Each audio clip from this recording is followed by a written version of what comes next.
បាទសួស្តីបងប្អូនទាំងអស់គ្នានេះគឺជាការបើកតេស្តសាកល្បងប្រព័ន្ធចាប់គន្លងផ្លូវ Lane Keeping Assist for iCar V23 ហើយនេះគឺជាការបើកបរជាក់ស្ដែងនៅពេលដែលខ្ញុំអត់កាន់ជាកូដដែលយើងដាក់ប្រព័ន្ធចាប់គន្លងផ្លូវប្រព័ន្ធចាប់គន្លងផ្លូវនេះគ្រាន់តែជួយជំនួយយើងនៅពេលដែលយើងបើករេឬក៏យើងងងុយគេងអីហ្នឹងណាបាទអញ្ចឹងបើសិនជាក្នុងករណីយើងប្រឡែងដៃយូរគេតម្រូវឲ្យយើងចាប់កាន់ជាកូដដើម្បី control បាទចឹងពិតជាប្រព័ន្ធសុវត្ថិភាពល្អណាស់សម្រាប់ការបើកបរបងប្អូនហើយនេះគឺជា iCar V23 501កំពុងតែសាកថ្មនៅស្ថានីយ៍ចល័តបាទពិតជាមានភាពងាយស្រួលផងដែរហើយអ្វីដែលពិសេសទៅទៀតនោះគឺនៅក្នុង iCar V23 យើងក៏មាន Wi-Fi មាន Bluetooth ហើយកាន់តែពិសេសជាងនឹងទៅទៀតគឺ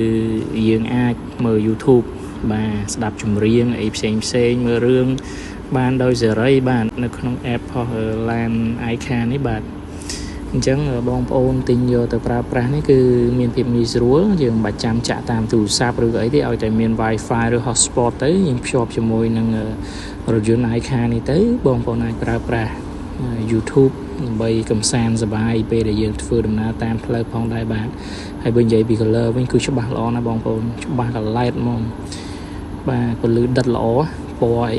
បាទស្អាតណាស់បងប្អូនបាទអរគុណច្រើនបងប្អូនបាទអ្វីដែលកាន់តែពិសេសជាងនេះទៅទៀតបងប្អូនអរគ្នា LAN iCar V23 យើងក៏មាន auto parking ដែលអាចចូលចតនៅក្នុងចំណតដោយខ្លួនឯងបាទជាពិសេសបងស្រីៗដែលគាត់ពិបាកក្នុងការចូលចតអញ្ចឹងនេះគឺជាជំរើសល្អមួយដែលអាចឲ្យគាត់